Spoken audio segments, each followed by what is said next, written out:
Y varios heridos en accidente en la carretera CA5 entre Ciguatepeque y Comayagua. Desalojo de las invasiones de la ciudad Melcelaya en Choluteca queda en el aire, pues la fiscalía debe investigar autenticidad de presuntos dueños del predio invadido. 2 meses después de instalada una comisión, inventario de tierras entra a punto muerto. Nadie tiene datos y analistas advierten que puede agudizarse conflictividad por invasiones. Misión del Fondo Monetario Internacional concluye visita y exhorta al Congreso Nacional a avanzar en las reformas que aceleren lucha contra la corrupción.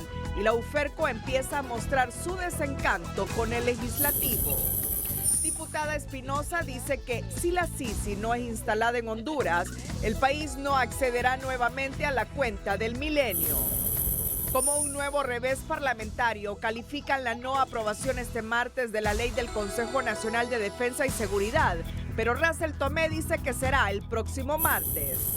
Aumenta a un 90% posibilidad de formación de un ciclón que podría amenazar el territorio hondureño. Trasciende que subsecretaria de Educación Marisela Figueroa dejaría el cargo para asumir la titularidad como ministra de la Red Solidaria. Los titulares fueron presentados por Banco Atlántida. Recuerda que nunca te enviaremos correo o WhatsApp indicando que tu cuenta ha sido bloqueada. Este es su noticiero TN5 Estelar con Renato Álvarez y Cristina Rodríguez. Muy buenas noches, Honduras. Bienvenidos a la emisión de este miércoles 5 de octubre.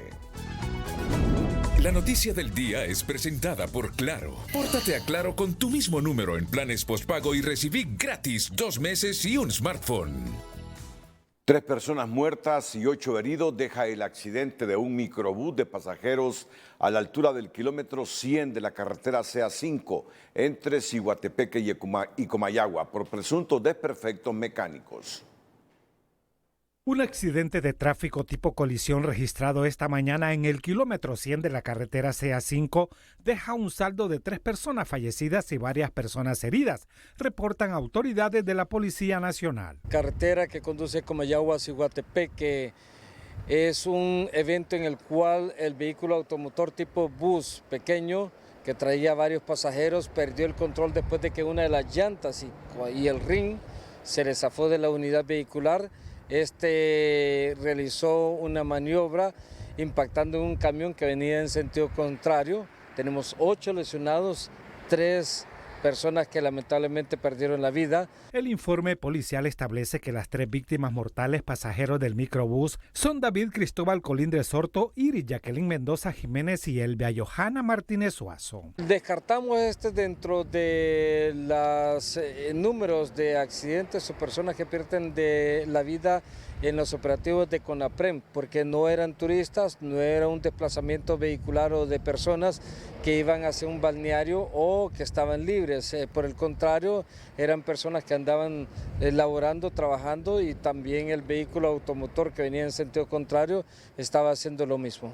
El conductor del microbús fue detenido para investigación, pero salva su responsabilidad, aduciendo fallo mecánico como causa de la colisión, mientras un pariente de uno de los fallecidos lamenta el hecho. Falla mecánica, pues, hermano. Yo no estaba seguro, yo estaba en Ciguatepeque, pues, y de repente me llamaron de que había tenido un accidente. No la creía, tenía que venir hasta acá, pues, y vengo y me encuentro esto. El Ministerio Público Regional de Comayagua prepara requerimiento fiscal que presentará en contra del conductor del microbús ante un posible homicidio imprudente. La noticia del día fue presentada por Claro. Pórtate a Claro con tu mismo número en planes postpago y recibí gratis 2 meses y un smartphone. Pese a las condiciones climáticas, los hondureños aprovechan el feriado morazánico para movilizarse a diversos lugares, de tal forma que en algunas rutas las empresas de buses resultan insuficientes, tal como se demostró hoy en la Central Metropolitana de San Pedro Sula. Ha habido pues poca afluencia de personas viajando, lo cual esto ha venido ahorita pues a ayudar a que haya mayor circulación y obviamente se incrementa y mejora lo que es la economía. Sí, estamos pues esperando que circulen alrededor de 300,000 personas en lo que es en todo el feriado morazánico. Claro que sí, es un respiro porque han habido momentos bien difíciles, ¿verdad?, para lo que es el transporte, pero confiando en Dios, pues vamos a hacer algo en estas vacaciones. Los operativos se intensificaron a partir de este día con la presencia de más de 2.000 elementos que conforman la Comisión Nacional de Prevención en Movilizaciones Masivas, CONAPREM, en los ejes de carreteras que tiene salida hacia Puerto Cortés, Tela y Tegucigalpa, con el fin de reducir los altos índices de asaltos y accidentes durante el feriado morazánico 2022. La histórica falla en la carretera Adanlí en el sector de Luyuca molesta a los motoristas que transitan por esa vía, pues las lluvias nuevamente ocasionaron hundimientos en la zona, situación que provoca congestionamientos, pese a que las autoridades han habilitado pasos provisionales. El tráfico se torna lento y llaman a la población a conducir con prudencia y paciencia. Según información recabada por TN5, la vía estará con un tránsito normal hasta el próximo sábado porque los trabajos de reparación continuarán estos días.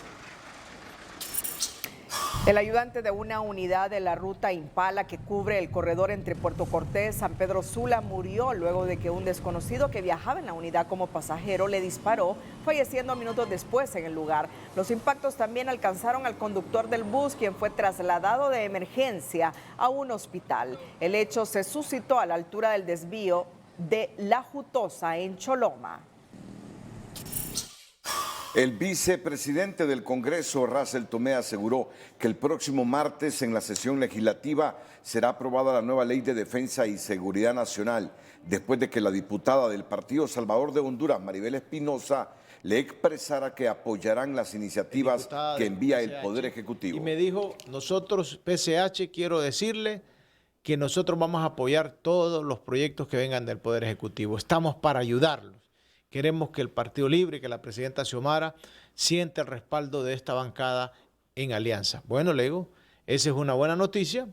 La próxima semana vamos a tener ya listos para la aprobación la ley del Consejo Nacional de Defensa y Seguridad. Explicó que se aceptaron las sugerencias de cambio para la Ley de Defensa y Seguridad Nacional, pero manifestó que el jefe del Estado Mayor Conjunto no será incluido en la conformación del nuevo Consejo de Defensa. Claro a la policía que no se le va a afectar su ley de escalafón, que el director de la policía es un policía de carrera. Eso tiene que quedar ahí claro, porque no estaba escrito, pues entonces ellos quieren que esté expresamente detallado. Pero lo demás, digamos, hay una sugerencia que no procede. Algunos diputados del Partido Liberal dicen, debería ser miembro del Consejo de Defensa el jefe del Estado Mayor Conjunto. No, eso no necesita estar ahí. El jefe de Estado Mayor Conjunto es subordinado a la Presidenta de la República. Cuando la Presidenta necesite que esté el jefe del Estado Mayor, solo le da una orden y él está ahí. No necesita estar en una ley. El dictamen de la Ley de Defensa y Seguridad Nacional no tiene el respaldo de la bancada del Partido Nacional Liberal y de los nuevos diputados del Partido Salvador de Honduras en las últimas intenciones de aprobación del dictamen. Pero bueno, Russell Tomé ha dicho que ha recibido la promesa de la diputada del Partido Salvador de Honduras, Maribel Espinosa, que apoyarán esta y otras leyes. Este día, la representante de la ONU en Honduras, Ali Shackelford, demandó pronta justicia en el caso de Keila Martínez, cuyas conclusiones del juicio se encuentran suspendidas en tanto no se resuelvan 2 amparos, a fin de que no se interrumpa el proceso iniciado y se tenga que volver a empezar de cero, lo cual generaría mayor impunidad.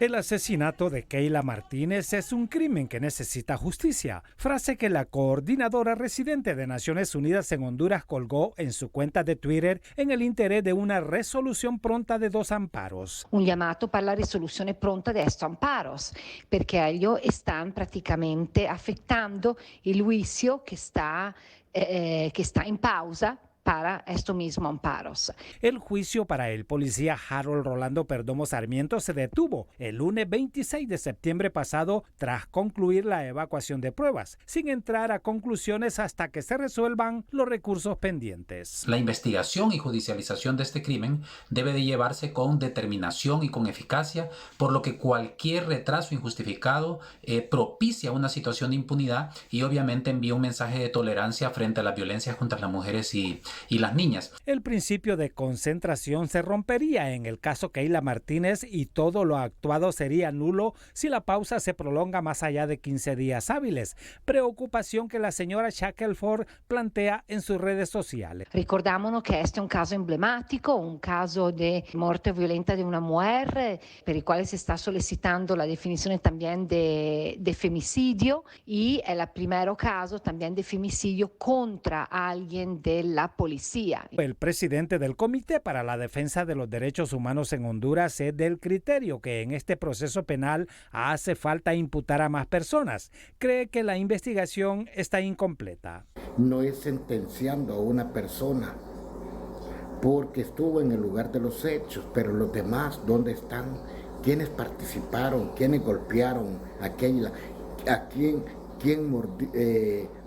mordió Keila, por ejemplo? El juicio continuará cuando la Sala Constitucional resuelva los amparos ingresados en noviembre de 2021.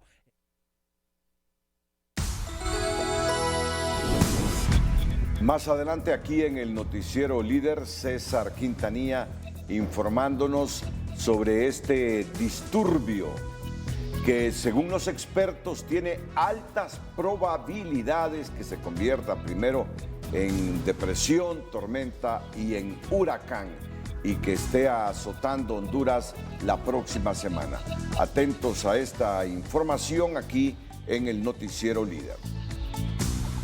Pero antes, hoy se produjo, como ya lo informamos, fue nuestra noticia del día, un accidente vial con el saldo de 3 personas muertas. Justamente en las redes sociales se ha debatido mucho esta temática, que es recurrente en Honduras y no solo en periodos de feriados.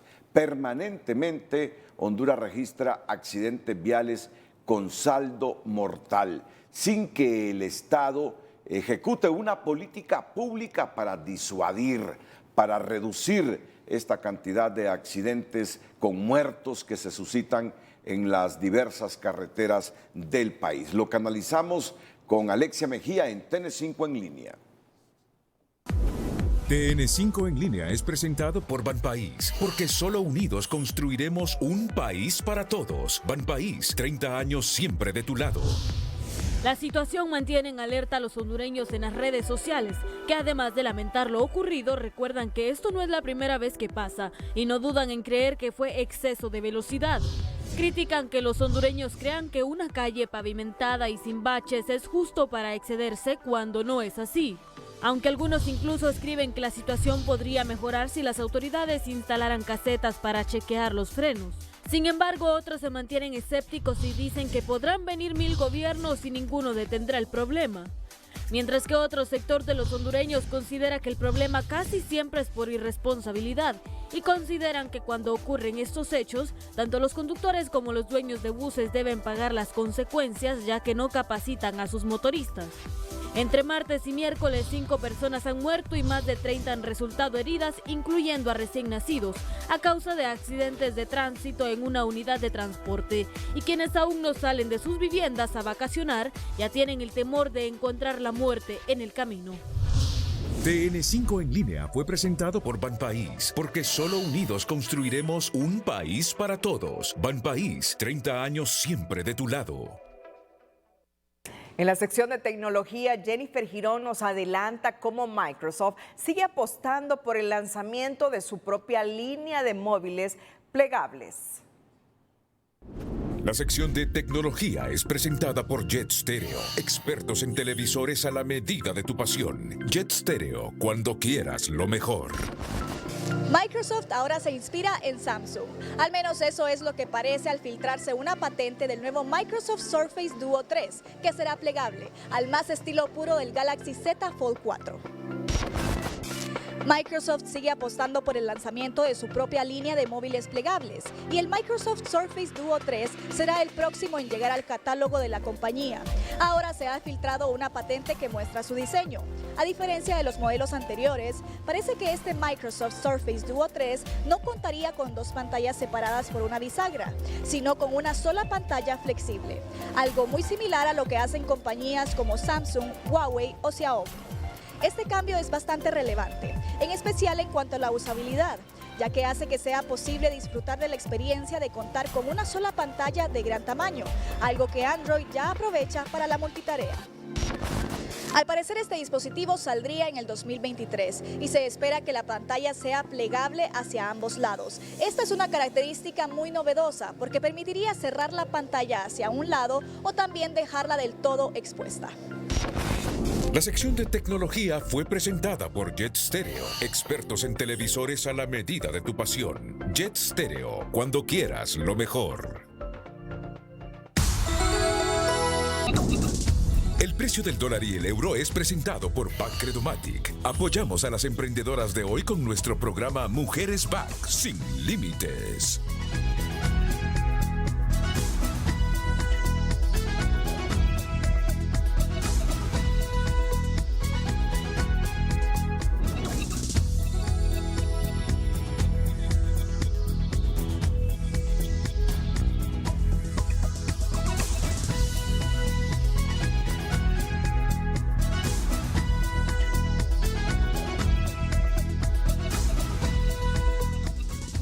El precio del dólar y el euro fue presentado por Bancredomatic. Somos parte del liderazgo de la mujer en la región.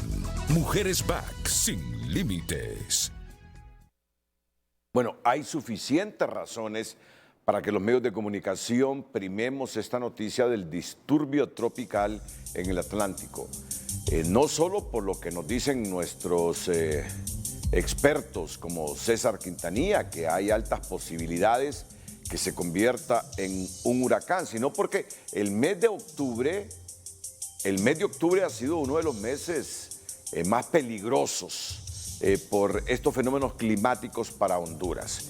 Y en esta ocasión tenemos un disturbio que, según César, tiene un 90% de probabilidades de que se convierta en huracán y muy cerca de nuestro país. Por eso es que César Quintanilla nos da más detalles, como todas las noches está en directo hoy aquí en el estudio de Telenoticias para informarnos sobre la trayectoria en este momento de un disturbio, pero que en los próximos días puede convertirse en una depresión, en una tormenta y la otra semana en un huracán.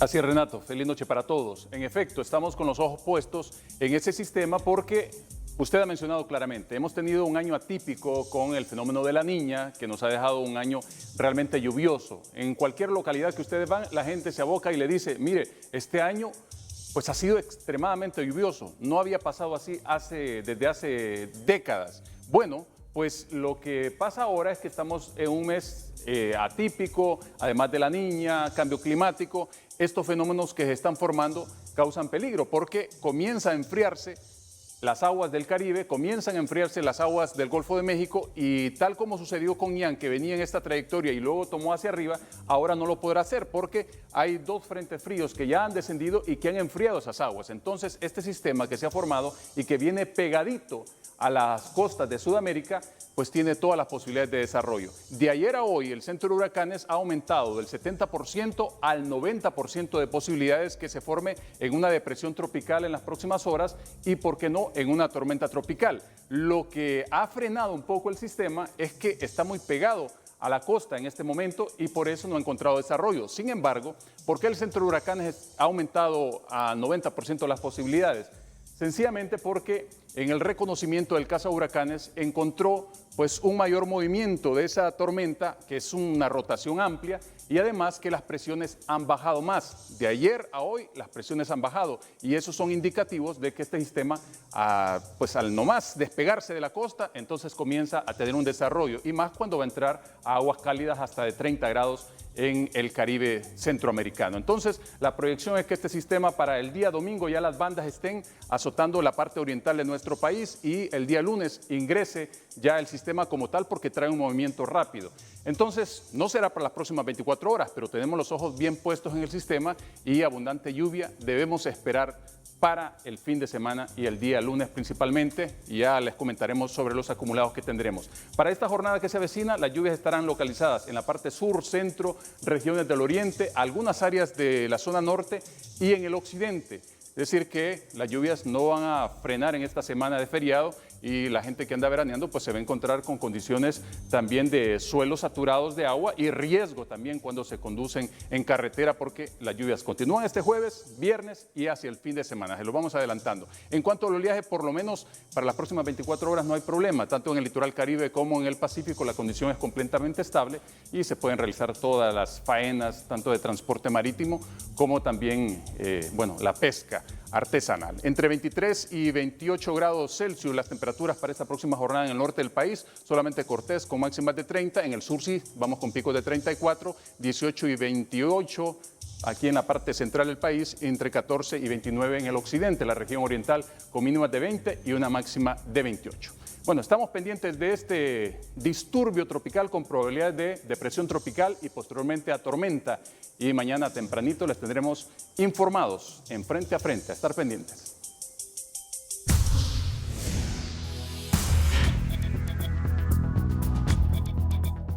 Campeños de unas 57 comunidades aglutinadas en la Fundación Intercomunitaria para el Desarrollo de los Campos Bananeros del Progreso se han manifestado este día en las calles de este municipio, uno de los más afectados por las inundaciones tras la rotura de varios bordos que ahora se exige sean reparados con material de calidad. Hace algunos días ingresar a campos como este en el Progreso era imposible, pero hoy las aguas que los mantenían inundados mermaron y con ello quedó al descubierto cómo algunos bordos de protección cedieron a las crecidas del río Ulúa. Un panorama de destrucción es lo que se observa en varias de las comunidades de las partes bajas del Progreso, como la de Buenavista, donde el desbordamiento del río Ulúa tras la rotura del bordo provocó severos daños en viviendas y en sus caminos. Esta es una de las viviendas que recibió el impacto directo tras la rotura de este bordo, por segunda ocasión, ya que la reconstrucción tras el paso de Eta y Ota se vino abajo. Usted puede ver, mire, presenciar estas grandes lagunas, estos grandes ruinas que ha dejado en la población y entonces aquí es un llamado a las autoridades que tenemos dentro del gobierno para que, esto se necesita una emergencia. Mientras Fermín trabajaba esta mañana en la limpieza de la casa, muchos de sus vecinos campeños de Buenavista y de otras comunidades afectadas en el Progreso se manifestaban en las calles, exigiendo mayor calidad en los trabajos que se ejecuten en los bordos. Solo llenó un poquito más el río y se volvió a ir. Nosotros ya estamos cansados de sufrir en todas las llenas, perdiendo los cultivos, perdiendo las casitas, perdiendo las camitas donde dormimos. Son miles los afectados que se reportan y que hoy reclaman que la inversión que se desarrolle llegue a los campos bananeros y palmeros de este municipio. Pedimos al gobierno que este sector productivo le pongan atención, que nos brindan el apoyo y que sobre todo los órganos de prevención, que estos bordos de contención sean adecuados y que al final estas acciones sean preventivas y no solamente paliativas. Porque hace 2 años con los huracanes Eta y Iota se nos reconstruyeron según los bordos, pero nos hicieron unos bordos de azúcar que es por eso que estamos aquí, porque vamos a exigir que esta vez los 750 millones que según el gobierno ya aprobó para la reconstrucción del Valle de Sula sean elaborados los bordos de la manera correcta. Producto de la última emergencia, en el Progreso son al menos 60 comunidades las que se afectaron, así como más de 150 kilómetros de carreteras primarias y secundarias y varios puentes. Zulma Tomás, Telenoticias. Unas 1.600 familias que habían invadido un predio en Choluteca para construir lo que denominan Ciudad Mel Zelaya se salvaron de ser desalojados porque el presunto propietario de las tierras no ha podido terminar de acreditarlas y el caso deberá ser dilucidado por el Ministerio Público, determinó la juez que iba a ejecutar el desalojo. Salvados por la campana, las 1.600 familias del proyecto Ciudad Mel-Zelaya que han permanecido instalados en varias manzanas de tierra en Ciudad Balcanes, Choluteca, al no ser desalojados como se había programado este día por las autoridades competentes, ya que la operación fue suspendida por una inconsistencia jurídica por parte del peticionario Jorge Alberto Palma. Hay una decisión por parte de la jueza ejecutora donde no hay una acreditación total de los terrenos. Y nosotros acatamos esa disposición. Sin embargo, la policía no está para servir a la población, no para confrontar a nadie. En repetidos desalojos en la zona sur hemos utilizado el diálogo primero. Esto termina de la mejor manera como debe ser, como personas inteligentes que somos. Se maneja en otra instancia a nivel de orden judicial, en otros tribunales, y ahí van a dirimir qué es lo que sucede. Sin embargo, la policía está siempre a presta para poder dar las mejores garantías de seguridad a toda la población hondureña y especialmente también de la zona sur. Y lo que nosotros estamos atendiendo ahorita es una denuncia de una familia de apellido Maladiaga, de supuesta usurpación en el terreno de ellos, pero nosotros aquí estamos metidos en una propiedad que es de don Jorge Palma Mendoza. ¿Él es el propietario? Él es el propietario de la propiedad. ¿De cuántos hectáreas? Estamos hablando de 22.3 hectáreas, que anda alrededor como de unas 35 manzanas. La jueza explicó que ahora debe conocerse quiénes son los dueños para que soliciten el desalojo y presentar documentos originales y no supletorios, destacando que el Ministerio Público será quien determine si Jorge Palma o Jorge Mendoza es el dueño o ambos. Mientras tanto, la población instalada en estas tierras celebraron que el desalojo no haya procedido. Muchas gracias, porque nosotros de verdad necesitamos nuestra casita. Yo tengo hijos y ese era mi sueño, tener mi casa y no estar rodando, alquilando. Uno a veces, la canasta básica está muy alta y a veces uno trabaja solo para comer. Desde Choluteca, Karen Sauceda, Telenoticias. Después de 2 meses que el gobierno instaló una mesa en búsqueda de soluciones al conflicto agrario, estas parecen estar lejos ante el distanciamiento de los sectores que integran la comisión multisectorial y el inventario de tierras sigue sin conocerse. Tuvimos una reunión con la FENAC y el COEP y quedamos de que íbamos a constituir una mesa de diálogo, ¿verdad?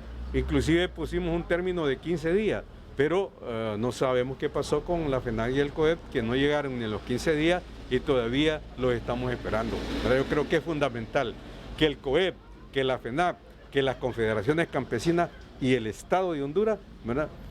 Nos sentemos, definimos un plan visionario.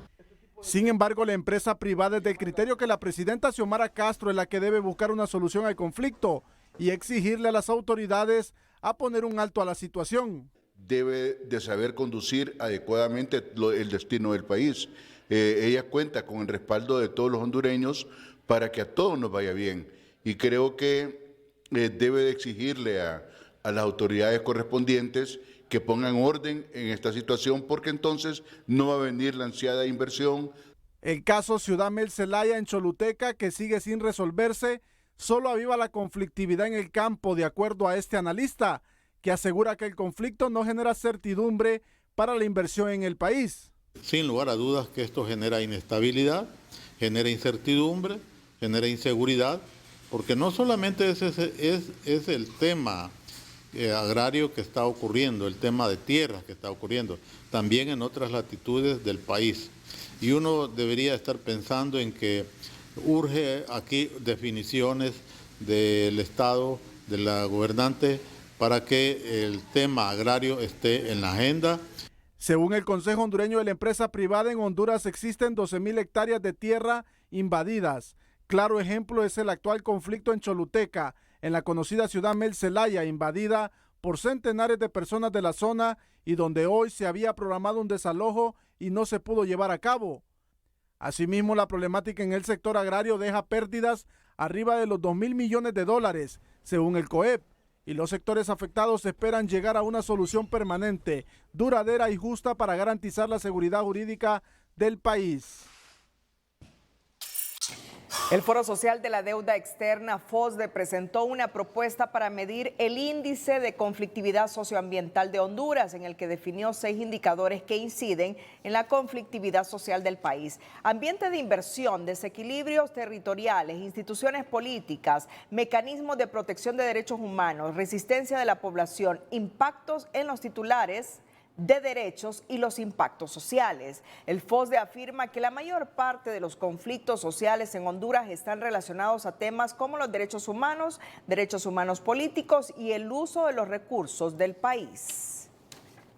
Bueno, hace algunos minutos presentamos una nota de la periodista Zulma Thomas, en la que nos relataba que los campeños de unas 57 comunidades aglutinadas en la Fundación Intercomunitaria para el Desarrollo de los Campos Bananeros del Progreso se han manifestado en las calles de ese municipio, uno de los más afectados por las inundaciones tras la rotura de varios bordos que ahora se exige sean reparados con material de calidad. Y es que es una tragedia la de estos compatriotas, ahora casi todos los años, con estos fenómenos climáticos.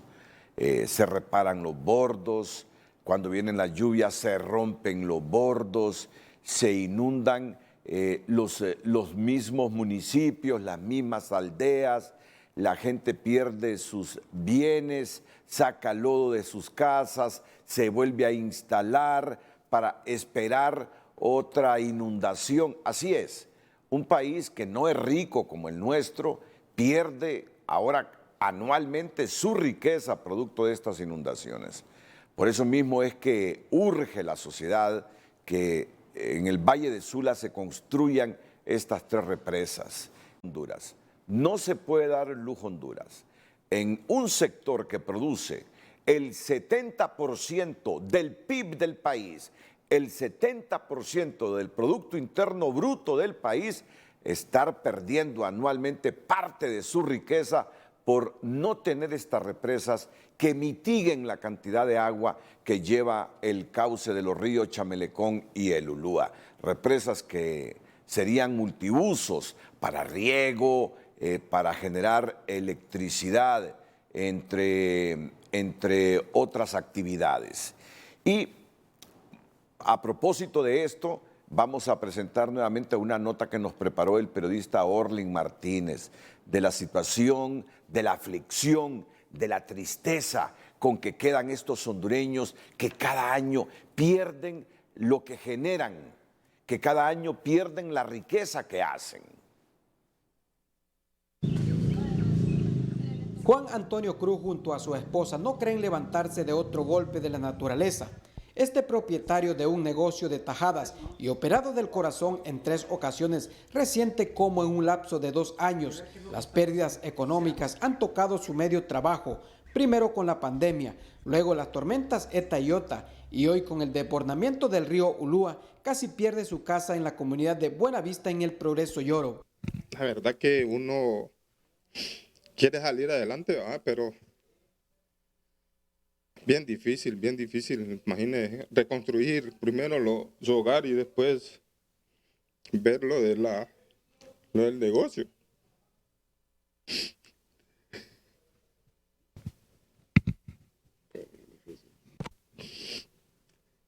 Poco a poco los pobladores de las zonas inundadas regresan a sus hogares. La limpieza de las casas no será fácil, asegura Wilmer Núñez, que lleva 3 días sacando el lodo de su vivienda. Trabajo arduo, sacrificios, esfuerzos que se han venido en un abrir y cerrar de ojos y nada, se terminó. Un montón de cosas que hemos perdido, pero bueno, Dios es bueno y tendremos que salir de eso, ¿no? A este problema se suma el de muchos vecinos de los municipios afectados, preocupados porque temen quedar sin trabajo, como Carolina, empleada de una finca bananera en Pimienta, donde las pérdidas son millonarias. Hacemos un llamado a las autoridades, a Xiomara Castra, a la presidenta, que nos ayuden, que no los olviden a nosotros, que de la finca vivíamos y ahora dígame, ¿cómo vamos a vivir si no hay nada? Apóyanos, ayúdanos a los pequeños productores que ocupamos ayuda. Entre tanto, productores independientes alzan su voz para que el gobierno los apoye y salvar los empleos. Ya no tenemos más recursos, por decirlo así, para volver a reactivar. Entonces necesitamos el apoyo para volver a generar esos 500 empleos. Son más de 800 millones de lempiras las pérdidas que se registran en diferentes cultivos por las inundaciones. El mayor impacto en el Valle de Sula, donde en los municipios aledaños a la ribera del río Ulúa, la alerta bajó a verde. Orly Martínez, Telenoticias. Ante una escasez de frijoles en el mercado y el aumento de precio, las autoridades han girado instrucciones para controlar la salida del grano hacia Guatemala y El Salvador a fin de no crear desabastecimiento interno, se informó. Economía Hoy es presentada por Banco de Occidente. Sueñe, planifique y ahorre. Hágalo en grande con Banco de Occidente. La salida sin control del frijol hacia El Salvador y Guatemala provoca escasez del producto en los mercados de la capital, aseguran los comerciantes del grano. Pero dicen que del otro lado vienen a traerlo y pasan los camiones ahí y no cierran las pasadas. Aquí está vía libre todo. ¿A El Salvador? Y para Guatemala también. Ya lo traen para acá caro, a venir a vender a uno caro. O sea que lo sacan y lo vuelven a... Ahí está el negocio ahora. ¿Y usted no le veo que tiene frijoles? Nada, nada. Y así como mira a mí que no tengo frijoles en todo esto. Nada de frijoles. Mire, ve. En otros puestos también no hay frijoles. La propia Secretaría de Desarrollo Económico informó este miércoles que se han detectado salidas del territorio nacional de frijol rojo. Por lo tanto, realizó un llamado a las autoridades pertinentes a mantener los mecanismos de control para evitar la salida del grano sin la autorización correspondiente. Esta situación que desemboca en escasez también incrementa el precio del producto que ya alcanza los 100 lempiras por medida. ¿No hay frijol? Sí, en las bodegas no, está ya caro, ya están pidiendo a 1.800 por quintal. Sí. ¿Y ustedes cómo lo venden? Se da 95 y 100 la medida. Sí, esos son los precios. ¿Se ha incrementado entonces el precio? Sí ha incrementado el precio. Tiempo más bien de que haya cambio. Sí, ya no aguantamos la crisis ya. Queremos que rebaje estas cosas. El nuevo cambio queremos nosotros. Según los productores, otros factores que abonan a la escasez del producto es que la siembra del grano fue menor por el alto costo de los insumos, el no tener garantía de precios, más el factor clima. El desafío de alto costo de los insumos, el desafío de no tener precios de garantía en el frijol, otra cosa que nos ha complicado mucho es el tema del clima. Entonces todo esto ha venido a sumarse a los bajos rendimientos. La Secretaría de Agricultura y Ganadería, en comunicación con TN5, garantizó que no existirá desabastecimiento en el mercado del producto. Economía Hoy fue presentada por Banco de Occidente. Goce del respaldo, la confianza y la seguridad financiera que necesita. Bueno, a pesar de toda esta problemática que comenta la gente, de la inseguridad jurídica, siempre hay heroínas y héroes, siempre hay emprendedores en Honduras. Y precisamente el emprendedor de este miércoles se traslada a la ciudad de Choluteca para contarle la historia de la familia Sánchez, que acondicionó un viejo vehículo para poner un puesto de frutas que le ha permitido generar ingresos cuando la pandemia empezó a cerrar negocios. El emprendedor de hoy es presentado por Banco Ficosa, por ti un grupo sólido y regional. En tiempo de tanto virus y contaminación, el comer saludable es vital para la vida. Por ello, el auge de frutas en calles y avenidas. Así lo mira un emprendedor quien le puso 4 ruedas a una plancha de metal e inició a vender frescura. Ahí puede ver usted que lo que hay: aguacate, ciruela, mandarina, papaya, banano, licha. Gracias, sí, gracias. ¿Buen producto y al precio que a precio accesible, dijo. Barato. A precio que la ciudadanía pueda comprar, que pueda llevar para su casa. Y el segundo compra, le aumenta un poquito, le rebaja. Según se compre, así se vende. Si se compra barato, se vende barato. Se compra caro, se vende caro, ¿va? A veces hay mucha gente que dice que es muy caro, que el otro, pero es que todo está caro. Ahora en día todo está caro, ¿va? Contame, ¿a qué te dedicas cuando no vas a clase? A trabajar. En todo esto. Sí. ¿No te da pena? No.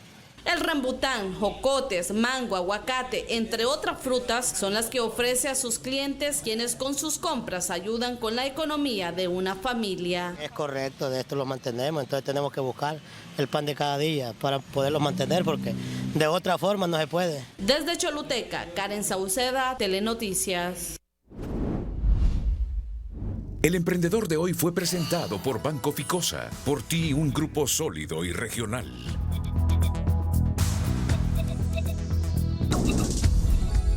El precio de los combustibles es presentado por Grupo Q, 70 años innovando en el desarrollo de nuestra gente.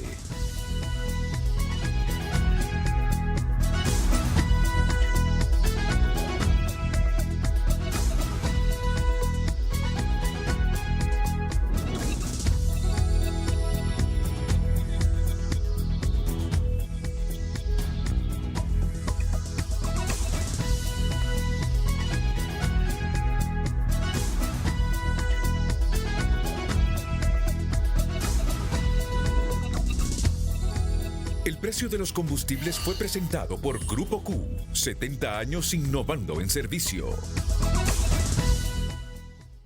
A la hora de hacer negocios o entablar relaciones comerciales pueden surgir algunos conflictos. Sin embargo, en Hagamos Negocio le contamos cómo el arbitraje empresarial se convierte en una herramienta para solucionarlos. Hagamos Negocio es presentado por Banrural. Lo mejor de nuestro pueblo es lo grande de su gente. Banrural, el amigo que te ayuda a crecer. La seguridad jurídica es primordial para atraer más negocios al país, así como nuevas inversiones. Sin embargo, ante posibles conflictos, se deben potenciar mecanismos de resolución expeditos y confiables, como el diálogo, la mediación o el arbitraje. Es posible de que haya, por ejemplo, algún incumplimiento en uno de los contratos, ya sea en un contrato de suministro o un contrato entre ambas empresas, ¿verdad? Hay diferentes escenarios. Sin embargo, ante estos incumplimientos o ante estas disputas o controversias, lo mejor es tomar el arbitraje como un método alterno de solución de conflictos. En este contexto y en aras de mantener las relaciones comerciales, en el país operan al menos 4 centros de conciliación y arbitraje, uno de estos en la Cámara de Comercio de Cortés y otro en la de Tegucigalpa, al servicio de empresas independientemente de estar afiliadas o no a una institución empresarial.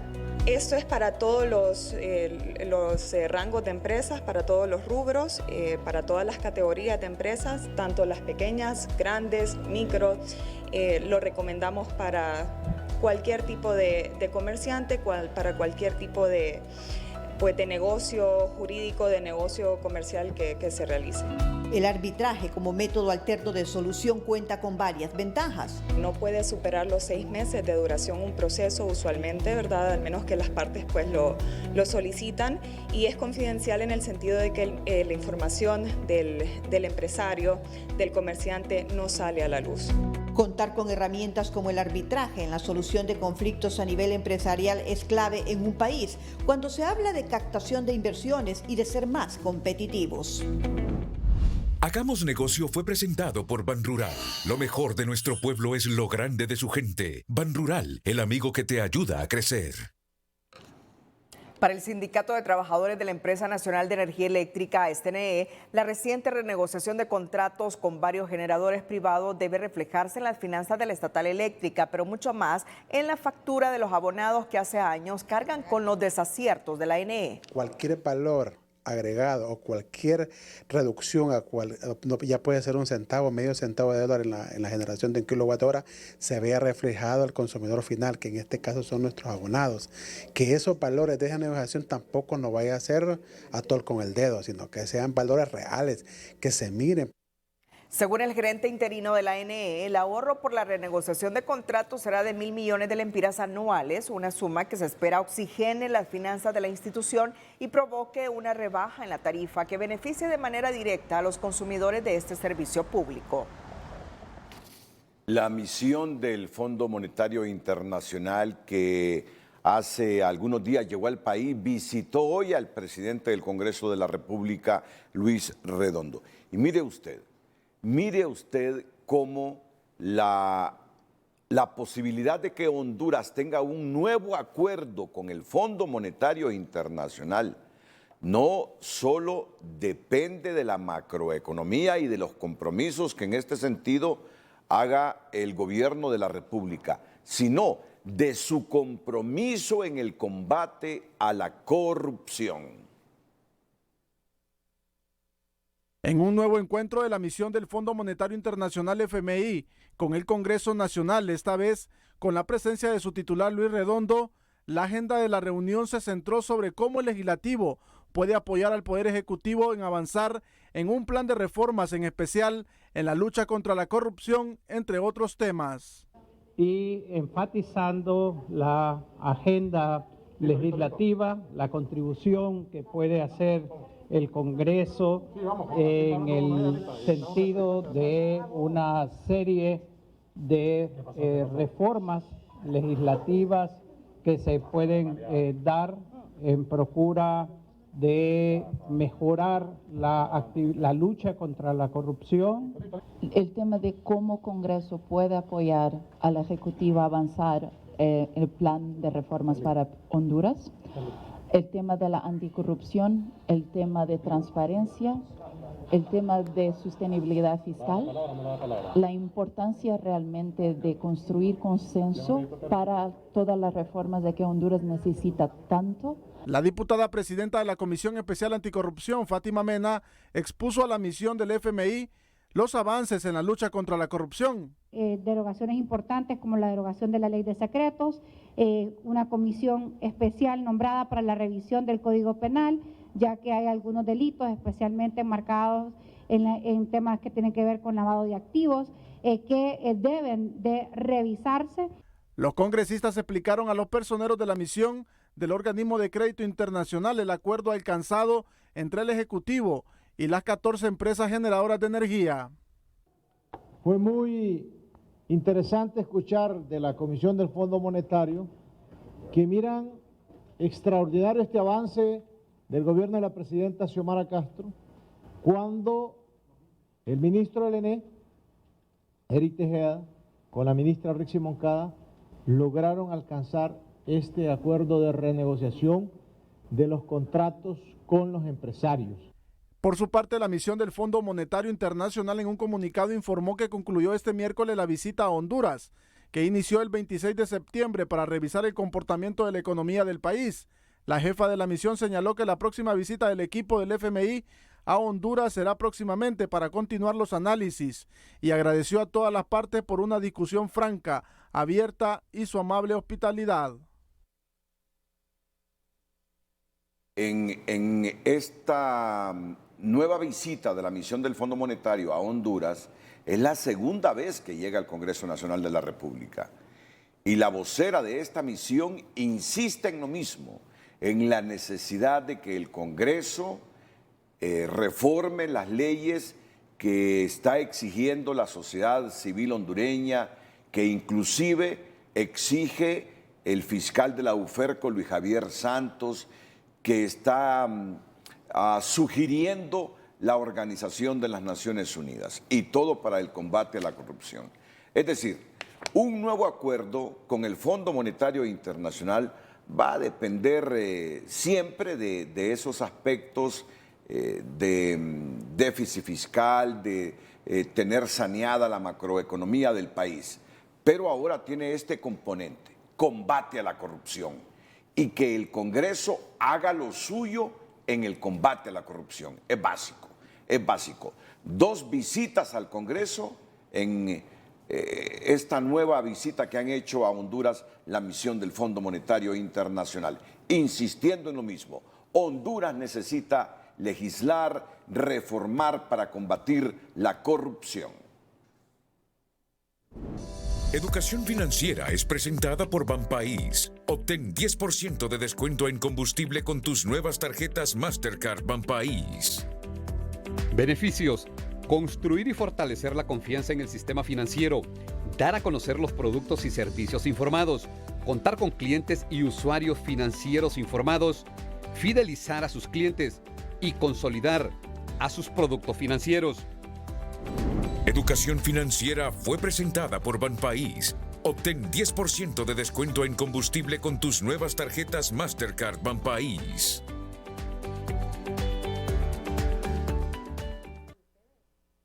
El jefe de la Unidad Fiscal Especializada contra Redes de Corrupción, UFERCO, Luis Javier Santos, manifestó este miércoles en sus redes sociales que si los casos de alto impacto quedan en impunidad, incluidos los del expresidente y extraditado Juan Orlando Hernández, es porque habría una responsabilidad del gobierno de Hernández y el actual, asegurando que se ha tenido el tiempo suficiente para derogar decretos, aprobar presupuesto y exigir al Ministerio Público la asignación de recursos humanos suficiente y no se ha hecho. Santos ha mencionado en reiteradas ocasiones que su unidad quedó debilitada desde la salida de la Maxi y que las reformas en las que él mantenía la esperanza para fortalecerla no se han dado.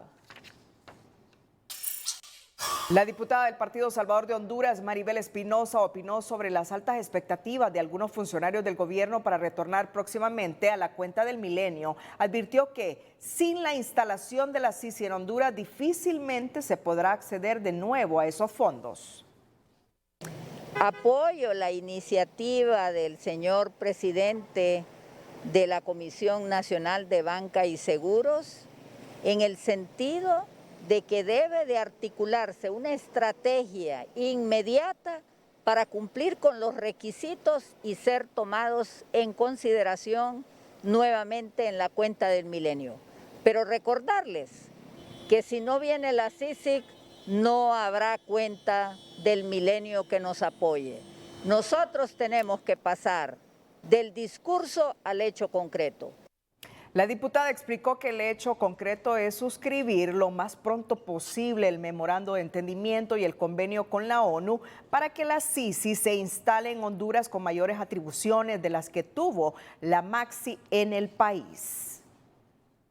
Un total de 157 instituciones públicas salieron aplazadas en sus portales de transparencia en la actual gestión de la presidenta Castro y de acuerdo a Marcio Sierra de la Comisión de Bancos y Seguros y asesor en gestión de resultados, esa tendencia irá cambiando al asegurar que el pueblo cree en la transparencia del bicentenario. La transparencia en Honduras sigue siendo un gran reto. De 453 instituciones del Estado obligadas a cumplir con sus informes de transparencia, 157 salieron aplazadas y no cumplieron con los criterios de evaluación.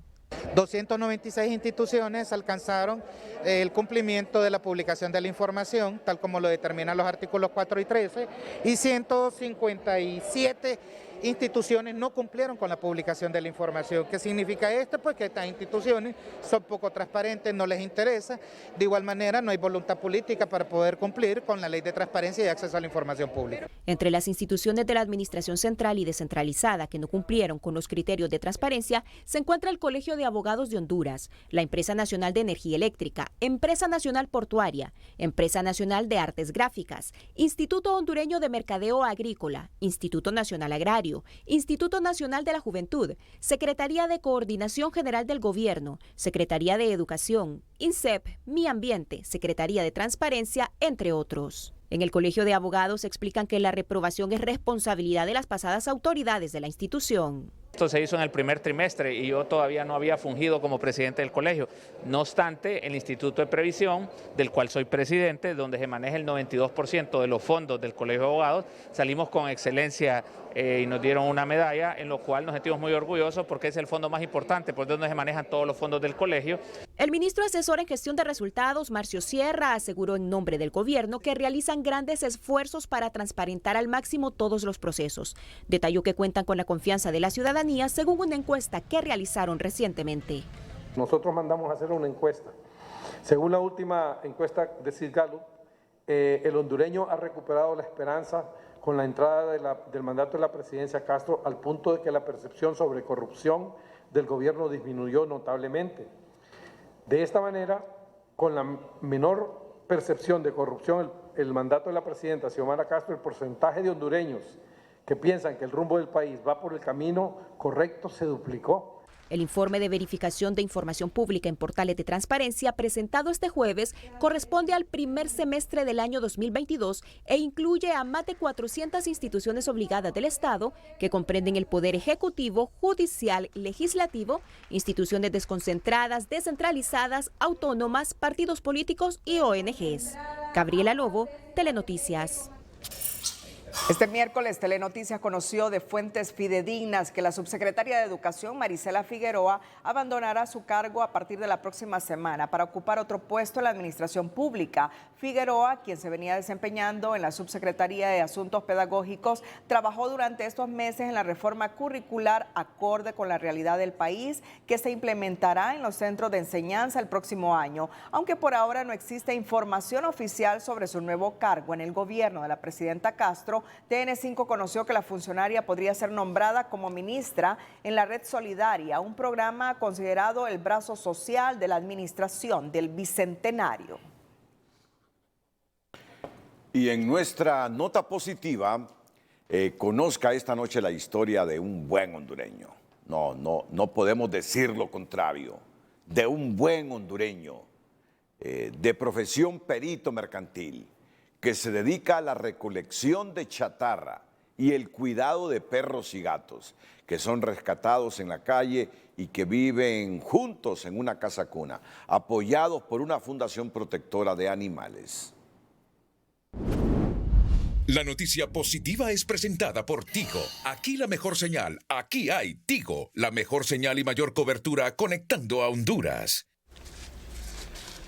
Nelson Daniel Martínez es uno de muchos sanpedranos a quienes se les ha confiado ser parte del proyecto Casas Cunas, promovida por algunas fundaciones protectoras de animales, en el que amantes de estos se involucran en su cuidado al encontrarlos deambulando en las calles. Pero en sí yo necesito trabajar, ganarme mi pan de cada día. No me gusta que me tengan lástima porque eso no, porque Dios nos dio 2 ojos, 2 manos, y entonces de alguna manera uno puede trabajar, ¿verdad? Entonces yo he solicitado trabajo, he metido currículos y todo, pero no sale nada. Sin embargo, Daniel no ejerce su profesión por tener algunas limitaciones físicas, ya que hace algunos años en un accidente perdió un ojo, por lo que hoy se dedica a la recolección de chatarra, lo que le permite tener una mayor conexión con las mascotas callejeras que traslada a la vivienda que cuida y que también sirve de techo a perros y gatos. Y es que Nelson Daniel Martínez no solo es amante de mascotas y recolector de desechos, también es un perito mercantil. Yo la cuido porque ese es mi manejo también de cuidar casas y también yo guardo y reciclo lo que recojo y esas son las oportunidades mías. ¿Cuántas mascotas tiene ahora en este lugar? Tengo 5 perros y 17 gatos. Son alrededor de 70 mascotas las que permanecen en Casas Cunas solo en la Fundación Mascotas en Adopción Honduras, que subsiste con el apoyo de voluntarios como Freddy Rodríguez, que busca fondos para suplir de alimentos y cuidados médicos a los animales que son rescatados. Nosotros pues trabajamos con Casa Cuna, la persona pues se hace cargo de sus medicamentos, de estarlo bañando, de estarlo limpiando, y nosotros pues le damos todo lo que son los veterinarios. Un buen número de médicos veterinarios son colaboradores de fundaciones protectoras de animales que subsisten gracias a las donaciones de voluntarios. Orly Martínez, Telenoticias. La noticia positiva fue presentada por Tigo. Aquí la mejor señal, aquí hay Tigo, la mejor señal y mayor cobertura conectando a Honduras. La comisionada nacional de los derechos humanos, Blanca Izaguirre, aseguró que al no haber respuesta de las instituciones de justicia del país sobre los casos del aficionado del Real España, Wilson Ariel Pérez, y la muerte de los 3 aspirantes de la Academia Nacional de la Policía, ANAPO, estos serán llevados hasta la Comisión Interamericana de Derechos Humanos por falta de respuestas de las instituciones de justicia. A los familiares, porque hay 2 temas importantes, uno obviamente la muerte o la ejecución extrajudicial del joven, pero por otro lado también los allanamientos ilegales que se hicieron a la familia y a los vecinos del joven. Entonces ahí tenemos 2 situaciones porque había menores, personas con discapacidad, adultos mayores que estaban presentes cuando se hizo el allanamiento, que se hizo de forma ilegal. Entonces ahí tenemos 2 situaciones. En el caso de los policías de la ANAPO, pues nosotros hemos hecho también una investigación sumaria, que es la que la ley nos permite, hemos hecho algunas recomendaciones y seguimos esperando pues respuesta y algún resultado. De no ser así, pues a través de la Clínica de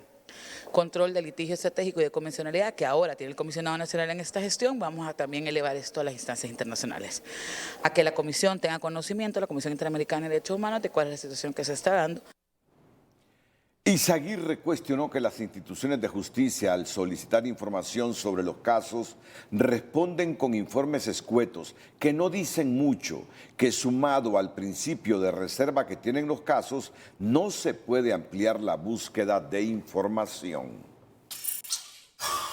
La Oficina del Comisionado Nacional de los Derechos Humanos en Honduras señaló a través de un comunicado que el Estado hondureño incumple el 100% de las sentencias emitidas por la Corte Interamericana de los Derechos Humanos. Desde 1988 a octubre de 2022, el Estado fue sometido a sentencia en 17 casos contenciosos por la Corte Interamericana de Derechos Humanos. Actualmente, 14 casos se encuentran en etapa de cumplimiento y 3 ya fueron archivados. Explican en un comunicado los casos Velázquez Rodríguez, Fairén Garbi y Solís Corrales, así como el caso Gordínez Cruz, actualmente están archivados, es decir, que fue cumplida a cabalidad la sentencia de la Corte Interamericana. Los casos Juan Humberto Sánchez, López, Álvarez, Cervellón García y otros, Cagua Fernández, Pacheco Teruel, Luna López, López Long, los casos Comunidad Garífuna de Punta Piedra y sus miembros y Comunidad Garífuna Triunfo de la Cruz y sus miembros, así como el caso Pacheco León, Escaleras Mejía y otros 361, el caso Vicky Hernández y el de los buzos Misquitos, Lemot Torres, permanecen actualmente en estado de supervisión de cumplimientos. Mientras el Estado de Honduras no cumpla con los fallos emitidos por la Corte Interamericana de Justicia en las condenas que ha sido objeto por violaciones a los derechos humanos, la impunidad seguirá imperando y las instituciones claves en dar seguimiento y hacer que se cumplan las recomendaciones mantendrán bajos niveles de confianza y credibilidad, dicen los expertos, al indicar que el 100% de incumplimiento de las sentencias se relaciona por no juzgar y sancionar a quienes ejecutaron estos hechos de lesa humanidad. El incumplimiento del Estado hondureño a las sentencias emitidas por la Corte Interamericana de Derechos Humanos está relacionado en un 100% a la obligación de investigar, juzgar y sancionar a los responsables de las violaciones cometidas, explican en el CONADE. De las 17 sentencias que la Corte Interamericana ha emitido en contra del Estado de Honduras, ni una se ha cumplido en su totalidad al 100%. ¿Por qué? Porque una debilidad y una falencia que tiene el Estado de Honduras es con el tema de la investigación, con sanción, con deducción de responsabilidad de las personas o de los que cometieron el hecho. Detallan que el incumplimiento de las medidas de reparación dictadas por la Corte Interamericana en las sentencias aún abiertas es otro de los problemas. Con esto se evaden las expectativas de justicia de las víctimas de violaciones de derechos humanos, aseguran. En 13 de las sentencias aún abiertas hay 117 medidas de reparación dictadas por la Corte Interamericana de Derechos Humanos, de las cuales 34 están cumplidas, 4 cumplidas parcialmente y 76 pendientes de cumplimiento. La situación impera, aunque una de las principales recomendaciones de la Corte Interamericana es la adopción de medidas legislativas, administrativas y judiciales que garanticen la no repetición de las violaciones por las cuales se emitió sentencia contra el Estado hondureño. Todos estos incumplimientos tienen responsables puntuales, considera este experto en la materia. El Estado es condenado a nivel internacional y la deuda que hay particularmente por parte del Estado es en materia de investigación y sanción, es decir, que ahí un responsable directo es el Ministerio Público que no ha investigado y obviamente el Poder Judicial que no ha sancionado a quienes han violado estos derechos humanos. Estos incumplimientos por parte del Estado solo reflejan una triste realidad del país a criterio de este analista. La impunidad que campea en Honduras y que solo podrá erradicarse con cambios puntuales y concretos. Lo que se genera son condiciones de impunidad. Y si quienes violan derechos humanos saben que van a quedar impunes, entonces van a continuar violándolos. Por ello, la lucha contra la impunidad es una lucha fundamental. Y ahí, repito, necesitamos a la CICI, necesitamos una nueva Corte Suprema de Justicia, una nueva Fiscalía General y un nuevo Código Penal. Los expertos hacen un llamado enérgico a 4 instituciones del Estado para evitar que estos incumplimientos sigan ocurriendo.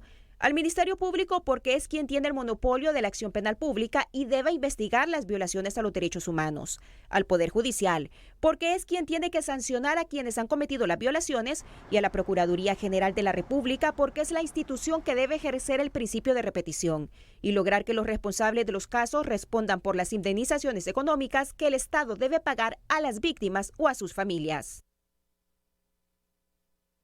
En el mundo, en TN5, Cristina Rodríguez nos dice que el ex candidato presidencial de Guatemala, Manuel Valdizón, fue deportado por Estados Unidos y capturado al llegar a Guatemala.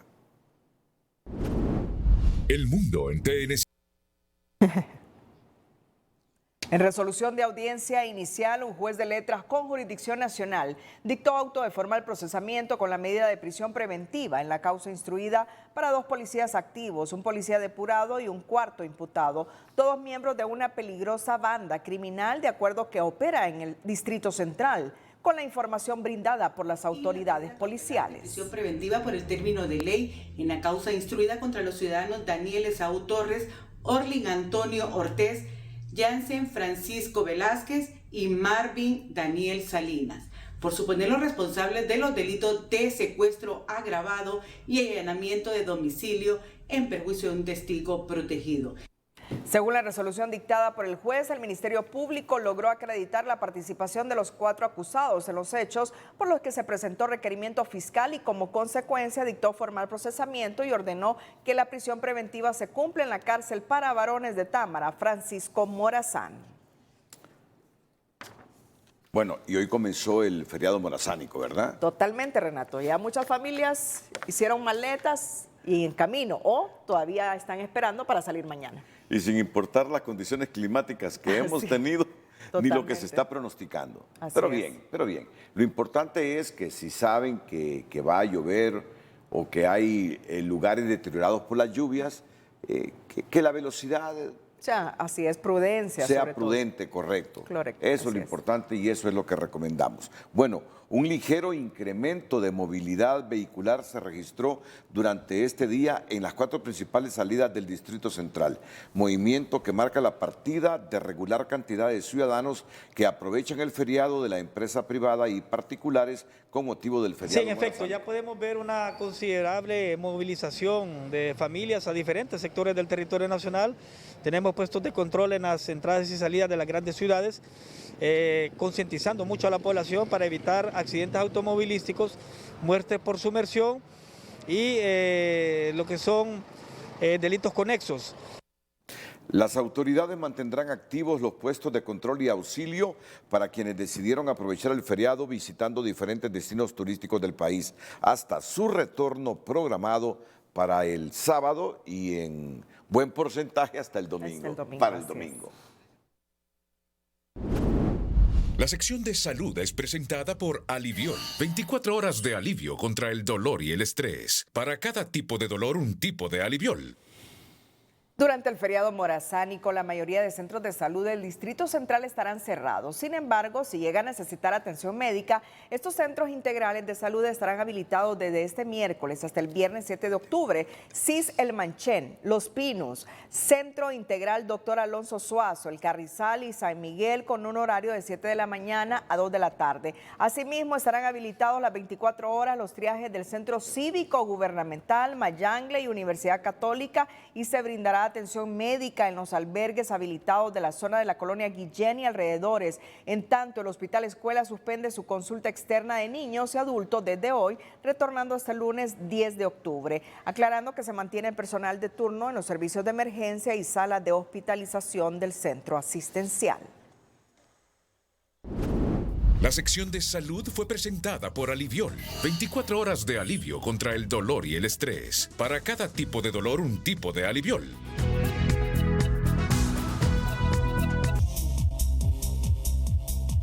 Bueno, Renato, Motagua Olimpia, empatados. 0-0. Así es. Pero fue un partido intenso. Fue un partido intenso pese a que no hubo goles.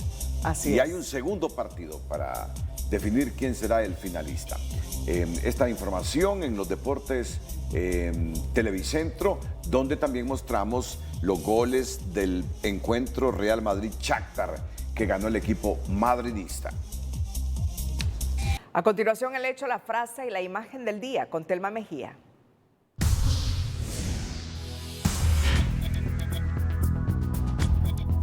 Misión del Fondo Monetario concluye visita y pone el acento en el Congreso Nacional para que avancen en las reformas en la lucha contra la corrupción, mientras el fiscal de la UFERCO deja ver su desencanto por promesas incumplidas. Esto dice la diputada Maribel Espinosa sobre la estrategia para volver a la cuenta del milenio. Debe de articularse una estrategia inmediata para cumplir con los requisitos y ser tomados en consideración nuevamente en la cuenta del milenio. Pero recordarles que si no viene la CICIG, no habrá cuenta del milenio que nos apoye. El tema de las invasiones sigue siendo un talón de Aquiles para la administración de Xiomara Castro. El inventario de tierras sigue pendiente y también la incertidumbre. Choluteca y el caso Ciudad Mel Zelaya es un ejemplo, apuntan los analistas. Cerramos la emisión estelar. Gracias por su fiel sintonía. Nos despedimos con las 5 de TN5, recordándoles que a las 5:45 de la mañana, aquí por la pantalla de Líder, TN5 Matutino este con jueves, Ramón Matute. Así es. TN5 Matutino. Buenas noches.